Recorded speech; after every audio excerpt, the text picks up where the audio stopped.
자연 만물과 인간 관계입니다. 자연 만물은 자연 법칙에 따라 생존하며 생태계가 변화가 없습니다. 그런데 인간은 자연 법칙 외에 인간 자신의 노력과 책임에 따라서 생태계의 변화와 발전을 가져오고 있다는 것입니다. 인간과 만물의 생장이 근본적으로 다른 내용이 무엇인가를 알아야 합니다. 인간은 지능지수와 감정지수와 영감지수의 작용으로 발전, 변화해 오고 있습니다. 인간이 만물의 영장이 되기 위해서는 영감지수에 대한 연구와 인간 책임 분담과 만물에 대한 주관성을 알아야 됩니다. 여기서 지금 이 영감지수를 넣습니다. 즉 무형실체세계죠. 영계를 알지 못하고는 지상계에서 되어진 내용을 알 수 없지 않습니까? 하나님을 모르고서는 인생의 의의를 알 수 없습니다. 마음을 모르고서는 그 사람의 인격을 알 수 없습니다. 마찬가지로 영계를 모르고서는 지상에서 되어지는 상황을 제대로 알 수 없다는 내용이 되겠습니다. 그래서 피조세계의 창조 과정과 그 성장 기간입니다. 피조세계의 창조 과정에 관해서 말씀을 드려보기로 하겠습니다. 하나님께서는 피조세계를 창조하시는 데 있어서 시간성을 요했다는 것을 우리가 알 수 있습니다. 성경에는 창세기 1장에부터 6일이라고 표현이 되고 있습니다만 이건 24시간 말하는 6일이 아니라 창조 과정의 6단계를 말하고 있는 것이다. 이렇게 원리에서는 규명하고 있습니다. 그러면 이제 피조세계의 성장 기간을 놓고 볼 때 창세기 1장 5절에 바로 첫째 날, 저녁이 되며 아침이 되니 첫째 날이라 했습니다. 24시간으로 말하면 둘째 날인데 첫째 날이라 한 것은 바로 저녁과 밤과 아침 사이를 놓고 봤을 때 우리가 해석하는 방법과 다르다 하는 것입니다. 피조 만물은 성장기간, 즉 소생기, 장성기, 완성기가 나오겠습니다. 밤 기간을 거쳐서 완성하게 되어 있습니다. 바로 이 아침이라는 것은 창조 이상을 실현하기 위한 첫 출발을 말합니다. 성장기간의 질서적인 3단계입니다.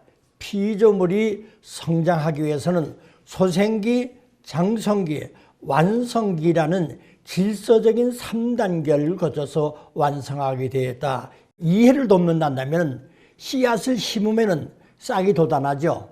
무럭무럭 자라서 꽃이 핍니다. 그리고 마지막 열매를 맺습니다. 이와 같이 소생기, 장성기, 완성기, 인간이 태어나는 유년기에서 자라는 성장기간이 있고 노년기가 있습니다. 이 3단계 과정을 거쳐서 인격이 형성된다 이렇게 보게 되겠습니다. 하나님은 삼수적인 존재이기 때문에 모든 피조물은 성장기간 3단계를 거치게 되어 있다는 것입니다. 하나님을 닮아난 피조물은 그의 존재 양상이나 운동이나 성장기간 등 모두가 삼수의 과정을 통하게 되어 있습니다. 물체가 정착하려면 최소한도 3가지 점이 이루어져야죠. 이렇게 오른발로 하나 섰다 하더라도 중심 3점이 잡혀야 서게 되어 있습니다. 그렇기 때문에 모든 물질에 있어서의 완성은 그 성장기간을 소생기, 장성기, 완성기, 질서적인 3단계를 거쳐서 완성하게 됩니다. 앞에서 쭉 말씀을 드렸습니다. 하나님을 중심 삼고 이성실체로 분립된 주체와 대상의 주고받아 합성체, 즉 첫 단계, 둘째 단계, 셋째 단계, 3단계 이 4위기대가 조성하려면 3단계를 거쳐야 한다는 내용이 되겠습니다. 삼수에 대한 예를 들어본다면 자연계는 광물, 식물, 동물로 되어 있습니다. 물질의 세계는 기체, 액체, 고체, 3상으로 되어 있습니다. 식물은 뿌리와 줄기와 잎의 세 부분으로 되어 있죠. 동물도 머리와 몸과 사지백지로 되어 있습니다. 우리가 말하는 영양소도 3대 영양소디요. 색깔도 3원색입니다. 모든 것이 왜 3수로 되어 있느냐? 창조주 하나님 자신이 삼수로 되어 있기 때문에 그 하나님을 중심 삼고 지음받은 모든 피조 만물은 이와 같은 삼수의 과정을 거치게 되어 있다는 결론이 나옵니다. 그럼 성장기간에 질서적인 3단계를 놓고 볼 때 인간은 이 성장기간, 소생기, 장성기, 완성기 이 질서적인 3단계를 거쳐야 하는데 장성기 완성급에서 인간은 타락을 했습니다. 그렇기 때문에 이 타락 인간이 창조 목적을 완성하기 위해서는 다시금 성장기간, 이 복귀의 3단계를 거치지 않으면 안 된다 하는 결론이 나옵니다. 인간 시조는 언제 타락했는가 하는 것입니다. 성장기간인 미완성기에서 타락했습니다. 완성된 후에 타락했다면 하나님의 전능성이 부정되는 것입니다. 뿐만 아니라 선의 완성체가 타락하였다면 선 자체도 불완전한 것이죠. 완전한 선이 잘못됐다. 그건 완전한 선이 아니다는 것이죠. 따라서 선의 주체이신 하나님도 역시 불완전한 하나님이 됩니다. 왜? 완성된 인간이 타락했다면 하나님의 완전성이 부정되고 완전하신 하나님도 부정이 된다 이 말입니다. 창세기 2장 11절에 선악과를 따먹지 말라는 경고가 있습니다. 선악과를 따먹으면 정명 죽으리라.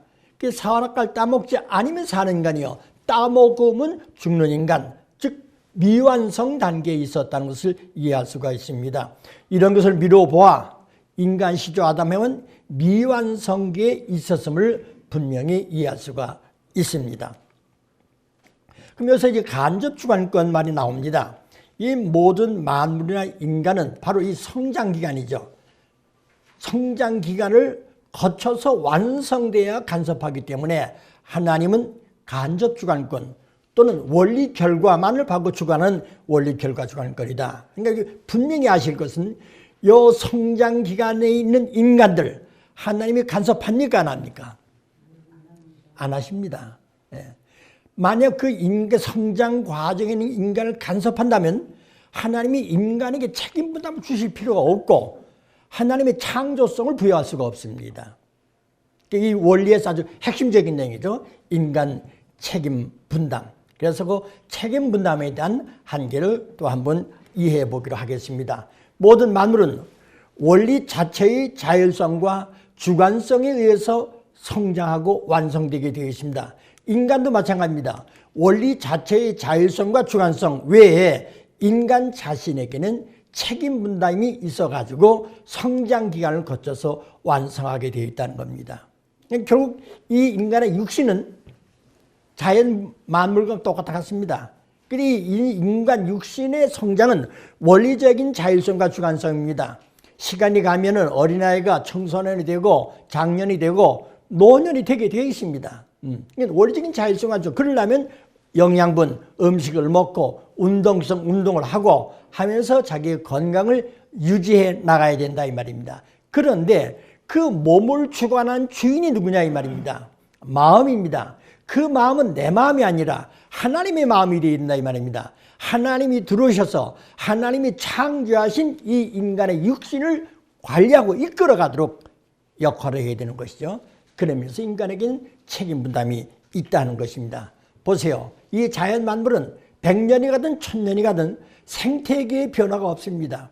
근데 인간은 어디로 씁니까? 외계, 달에까지 찾아갑니다.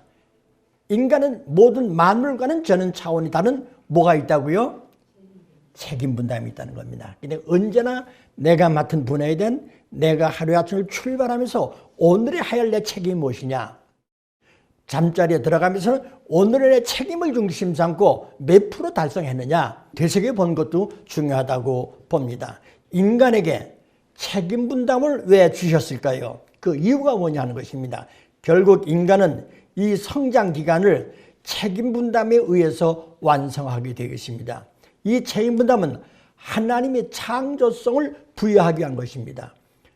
창조성을 부여해서 창조 위협에 가담을 하고 그러므로 창조주의 입장에서 만물을 주관할 수 있는 주인의 권한을 갖습니다.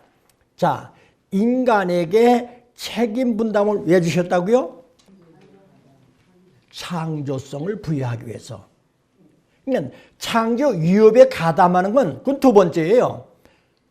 창조 위협에 가담하려면은 창조성을 부여받아야 이 말입니다. 그럼 그 창조성이 뭡니까, 내용이? 내가 부여받을 창조성의 구체적인 내용이 뭐냐 이 말입니다. 선악과를 따먹지 말라요. 또 사랑입니다. 사랑. 하나님의 창조주시죠. 참사라로 모든 만물을 품어주시죠. 인간이 하나님과 같이 모든 피조 만물을 창조했던 주인의 입장은 하나님의 참사랑의 실체가 돼야 모든 만물을 사랑할 수 있다 이 말입니다.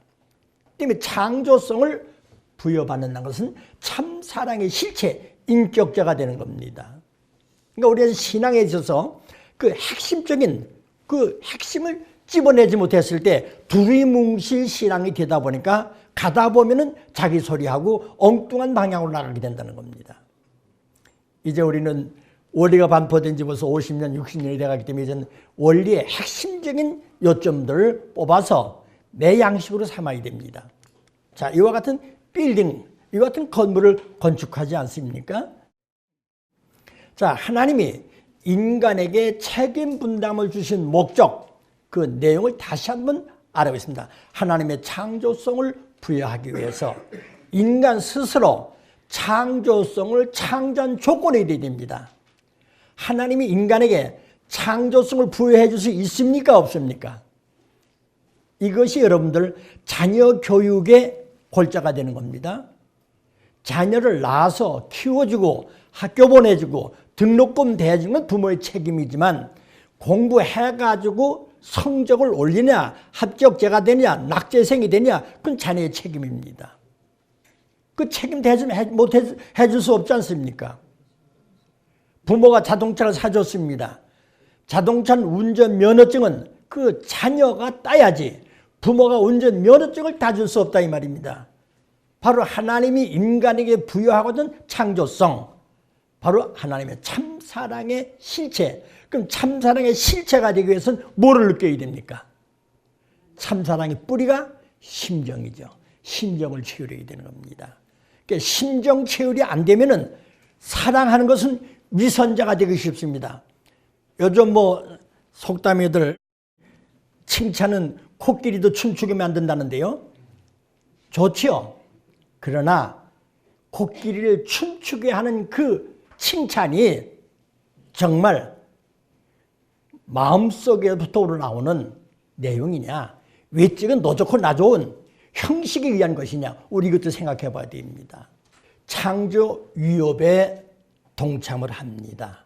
그러니까 하나님이 피조세계를 창조하신 위협에 동참한다. 그럼 내가 창조 위협에 동참하면 내가 할 일이 뭡니까? 하나님이 할 수 없는 일을 내가 해야 나도 창조주가 되는 거 아닙니까? 그게 뭡니까? 아들, 딸 번식입니다. 자녀 번식이에요. 하나님의 사랑으로 아담을 지었습니다. 부부가 사랑으로 아들, 딸 낳습니다. 창조성을 부여받는 겁니다. 창조 위협에 동참하는 겁니다. 그 때문에 여러분 축복이라는 게 단순히 남자, 여자 결혼이 아닙니다. 예. 하나님의 심정을 채우라는 심정의 실체. 그렇기 때문에 그 아들, 딸은 내 아들, 딸이 아니라 하나님의 아들, 딸이다 이 말입니다. 그렇기 때문에 부모님들이 자녀들을 양육할 때 내 가문, 내 명예, 우리 집 명예를 걸고 교육시키면 안 됩니다. 바로 하나님이 바라시는, 하나님이 원하시는 차원의 교육의 방향성을 놓고 우리가 지도를 해야죠.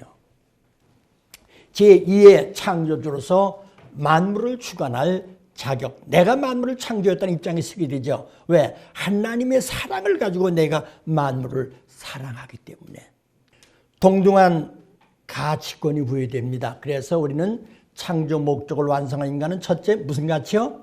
하나님적 가치, 두 번째 유일무이한 존재적 가치, 세 번째 천주적 가치를 지닌다고 하지 않습니까?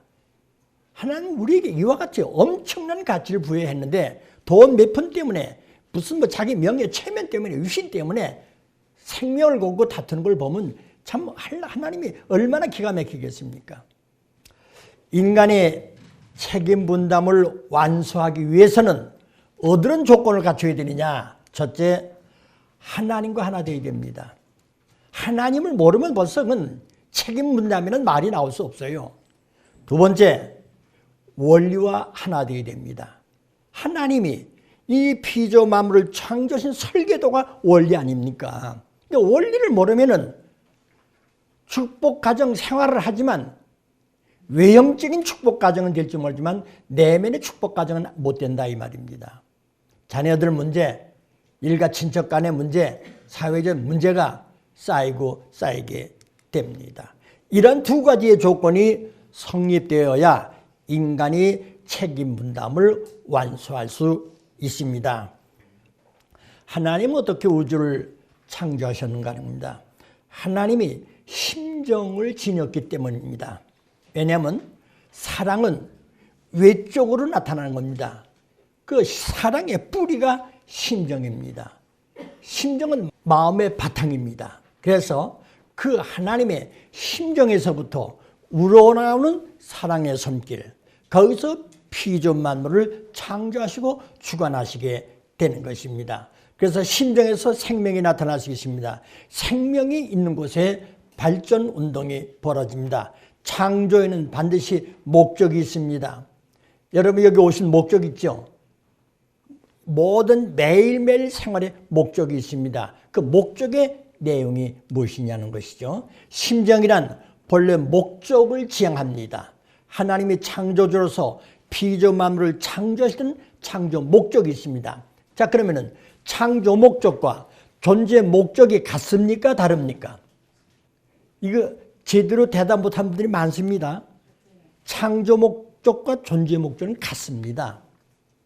그러니까 하나님이 인간을 지으신 창조 목적, 그걸 모르면은 내 삶의 목적을 모르고 살아갑니다. 이 세상 사람 의식주 아닙니까? 먹고 입고 자는 거, 어떻게 보면 돈 많이 벌고 좋은 집에서 윤택하게 사느냐 그거지만 가난한 사람이나 그들이나 가정의 내면의 세계는 똑같은 상충과 충돌 가운데 살아가고 있습니다. 이런 면에서 심정이라는 분은 목적을 지향하고 있기 때문에 우리가 하나님의 심정인데 그럼 심정을 어떻게 채우느냐? 같은 사정권 내에 들어갈 때 심정이 채울된다 이 말입니다. 같은 생활권 내에 들어가지 못하면 사정을 모르고 심정을 채우지 못합니다. 그래서 부모님은 대가족 사회를 이루는 것, 재산도 3대가 더불어 살아가면서 거기에서 얽히고 설킨 가운데서 사정을 나누고 그러다 보면 심정의 골수를 찾아서 하나의 길로 가게 된다는 내용이 되겠습니다. 창조 목적은 심정을 충족시켜주는 기쁨입니다. 이 기쁨은 피조물 특히 인간이 하나님을 닮았을 때 오는 것입니다. 그래서 효자, 효녀란 말씀드렸습니다. 아들, 딸을 낳았으면 그 아들, 딸이 효자, 효녀가 되도록 부모는 영향을 나타내줘야 됩니다. 품어줘야 됩니다. 말로 효자, 효녀 되라서 되는 거 아니다 하는 내용이 되겠습니다. 그래서 인간 책임 분담을 위한 내용입니다. 우선 첫째, 3대 축복과 선악과 문제를 놓고 보겠습니다. 개성완성, 제1축복 완성입니다. 하나님의 본성상과 본성상의 실체의 대상인 아담과 해와는 참사랑의 본체이신 하나님의 남성적 실체, 여성적 실체로 절대성의 실체가 되는 것이 개성완성입니다. 그 다음에 제1축복은 하나님 앞에 효자, 효녀의 길을 가야 하나님을 100% 닮지 하나님과 생각이 다르고 가치관이 다르고 방향이 달랐을 때는 벌써 효자, 효녀와는 거리가 멀어집니다. 옛날에 효자, 효녀는 가난한 집에서 억울한 일을 당하고 어려운 집에서 부모가 하나가 될 때 효자, 효녀가 나왔습니다. 요즘과 같이 생활이 윤택하고 필요하면 다 되어준 입장에서는 효자, 효녀라는 건 바라볼 수 없는 것입니다. 원리가 그렇게 되어 있습니다. 선악과를 따먹지 않고 축복받을 때까지 하나님과 정적 관계, 즉 사춘기 때는 호기심과 모험심이 강해지기 때문에 하나님에게 문의하고 생활하는 효자, 효녀의 길을 가야 됩니다. 여러분들이 어린이들, 학생들 초등학교 보낼 때 어디래요? 갔다 오면 일일이 다 부모한테 뭐 매주알, 홍주알 다 얘기하지 않습니까? 바로 그 내용입니다. 그것이 계속해서 부모가 상담 역할을 해줘야 그들이 자연스럽게 커가면서 사춘기도 부모와 더불어 넘어갈 수가 있습니다. 근데 그 대화의 장이 끊어지게 되면은 이미 사춘기 대회 때부터는 자기 비밀을 자기가 간직하려고 합니다. 그다음부터 세대 차이가 벌어지는 거죠. 문제점이 심각해지는 겁니다. 그때 우리 축복 가정들은 이러한 제1축복, 제2축복, 제3축복에 대한 그 내면의 깊은 뜻을 우리가 이해해야 된다고 봅니다. 즉 하나님과 인간은 부모와 자식 관계로 부모이신 하나님이 창조하실 때 절대신앙, 절대사랑, 절대복종의 기준을 세웠듯이 자녀인 인간도 절대신앙, 절대사랑, 절대복종의 길을 가야 한다는 것. 그때 우리가 가정맹세 8절에 나오죠. 천일국주인 우리 가정은 참사랑을 중심하고 절대신앙, 절대사랑, 절대복종. 그건 부모님이 우리를 위한 명령이 아닙니다. 참 부모님이 그런 생활을 하셨고 창조주 하나님이 그런 기준에서 창조하셨다 이 말입니다. 내가 이 우주 만물을 창조한다는 설계도 틀림없이 이루어진다. 절대 믿음. 그럼 그 내용은 무엇으로? 생명의 근은 사랑. 절대 사랑. 그럼 당신이 세운 원칙이죠. 내가 세우는 대우주는 틀림없이 원리대로 되어진다. 사랑으로 되어진다. 그러면 하나님 자신도 그 사랑 앞에 복종해야 되는 거죠. 그래서 절대신앙, 절대사랑, 절대복종의 기준을 중심 삼고 창조에 나오셨기 때문에 참 부모님도 당신 스스로가 그 길을 가시면서 심지어는 자녀분들을 희생시키면서까지 이 길을 오셨다 이 말입니다. 그렇다면 우리도 그 참 부모님 앞에 하나님 앞에 효자, 효녀, 충신의 길을 가려면 원리를 중심 삼은 절대신앙, 절대사랑, 절대복종이지 자기 소리한 게 있을 수 없다 이 말입니다. 어떻게 자기 주장이 있습니까? 되어진 결과적 존재인데 그것도 타락의 후예로 살아왔는데 뭐 자기가 알고 있는 내용 가지고 잘했다 잘못했다 시시비비 아닙니다. 그러면서 오늘은 원리를 중심한 이 제1축복 관계를 깊이 되새겨 봐야겠습니다. 자, 이 자연의 아름다움, 조화 감상해 보세요. 제2축복입니다. 가정완성입니다. 축복받은 부부는 비로소 남성과 여성의 세계를 알게 됩니다.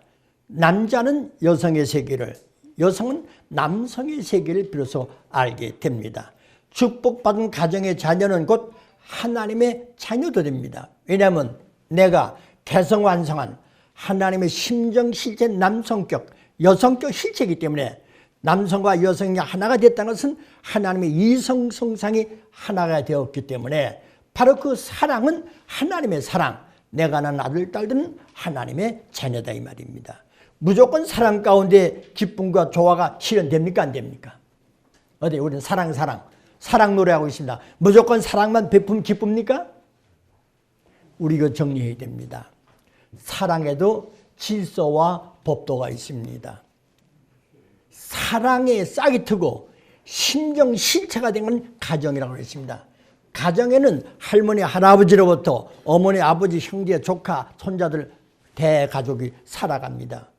거기서 조화를 이루려면 자동차가 교통 법규를 따라야 하듯이 사랑의 질서, 사랑의 법도를 따라야 됩니다. 그것이 윤리 도덕입니다. 윤리 도덕이 무너지면 인류 역사는 종말입니다. 그렇기 때문에 우리는 축복 가정들은 인륜 도덕을 다시 세워나가는 겁니다.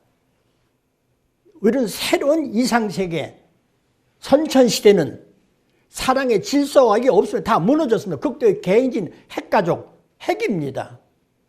이제 우리는 것을 하나로 규합을 시켜나가야 됩니다. 축복이라는 하나의 시족으로부터 종족, 민족, 국가로 확산시켜 나가는 그 생명의 길이 사랑의 질서요, 법도요, 규범이다 하는 것입니다. 사랑의 질서와 규범, 즉 상하, 전후, 좌우의 위계의 질서의 관계가 유지될 때에 조화와 기쁨이 실현됩니다.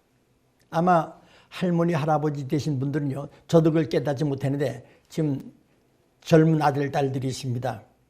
걔네들이 자기 직장에 나갔다 돌아오면은 그날 있었던 얘기를 해주길 바라죠. 그런데 나도 그렇게 못 살았지만 걔네들도 바빠요.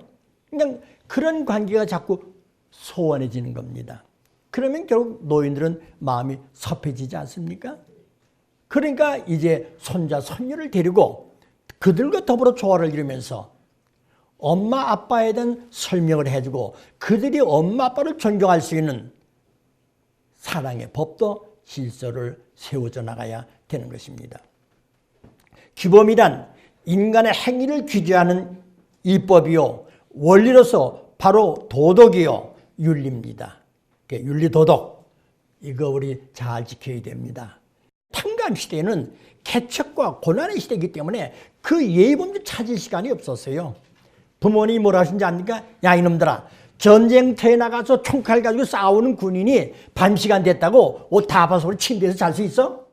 구두끈 신은 채 그대로 자다가 일어나면 눈 비비고 밥 먹는 거지. 그런 식으로 우리는 성장해 왔습니다. 그러니까 신앙의 생활에 내면이 다져지지 못했습니다. 왜? 탕감복귀의 길을 왔기 때문에. 그러나 이제는 50년, 60년 역사를 중심 삼고 원리가 이제 정립되고 축복 가정들이 이제 확산되다 보니까 문제점이 뭐냐? 원리에 대한 이해를 제대로 몰랐었던 것을 알게 됩니다. 사랑의 생활은 진정한 도덕과 윤리를 확립해서 실천해야 됩니다. 과거의 도덕과 윤리가 깨져버린 것은 현대인의 생활이 물질 위주로 흐르기 때문입니다. 이제 새로운 가치관, 즉 사랑의 위계의 질서인 도덕과 윤리를 새로 정립할 때 현 사회를 구할 수 있습니다. 우리가 그 윤리 도덕을 새로 이제 세워나가야 한다 이 말입니다. 현재 사회의 지도자들이 아닙니다. 그렇기 때문에 어머님은 지금 내면의 세계를 자꾸 이제 축소시키죠. 가정연합을 중심 삼은 축복을 통한 확대된 세계, 그런 면에서 우리들이 주역의 역할을 해야 된다고 봅니다. 만물 세계에 대한 인간의 직접 주관입니다. 제3축복 주관성 완성이죠. 하나님을 중심하고 완성한 인간이 만물 세계를 대상으로 합성 일체화함으로써 사회기들을 조성합니다. 하나님의 심정을 중심 삼고 일체를 이루어야 됩니다. 그래서 가정에는 부모, 부부, 자녀, 형제 이렇게 4대 사랑권, 즉 4대 심정권의 완성을 이룰 때 가정 완성이 이루어집니다. 하나님을 중심한 인간의 뜻대로 인간과 만물 세계가 사랑과 미를 완전히 주고받음으로써 선의 목적을 이루게 되는 것입니다. 이런 면에서 제1축복, 제2축복, 제3축복의 내용을 중심 삼고 새롭게 이제 정리하면서 우리의 가정의 기반을 닦아놔야겠다는 겁니다. 직접 주관입니다. 하나님을 중심 삼고 주체와 대상에 주고받아서 합성치를 이루면은 바로 하나님의 직접 주관권, 선의 목적을 이뤄서 완성한 직접 주관권으로 들어가게 되는 겁니다. 그럼 직접 주관권의 세계는 어떤 세계냐는 겁니다. 사랑에 일치된 세계입니다. 하나님의 사랑이자 조부모와 아들, 딸, 손자 일치된 사랑입니다. 딴 주인이 생겨날 수 없고 절대적입니다. 사랑에 딱 일치가 되면 두 주인을 원하지 않습니다. 오늘 우리는 자칫 잘못하면 두 주인을 원하죠. 현재 맡은 교회장이 잘못한다. 빨리 쫓아버리고 새로운 교회장 맞이해야지. 벌써 뭔가 불안한 요소가 나타나고 있는 것입니다. 하나님도 딴 주인을 원치 않고 사람도 딴 주인을 원치 않는 세계가 직접 주관권의 세계입니다. 연결되었으면 그것으로 영원한 기지가 되어야 됩니다. 이것이 가정으로 확대되고 종족, 민족, 국가로 확대되어서 그 사랑의 축을 중심 삼아 천운은 돌게 되어 있습니다. 천운이 어느 때 오느냐? 일시적인 순간의 천운이 다가오는 것이 아니라 천운이 올 수는 이 환경적인 기반이 조성되어야 불안이 없는 발전을 가져올 수 있는 것입니다. 이런 면에서 국세계대회를 중심 삼고 참부모님은 이 120만을 중심 삼은 하나의 세계 남북통일을 호소하기도 하셨습니다.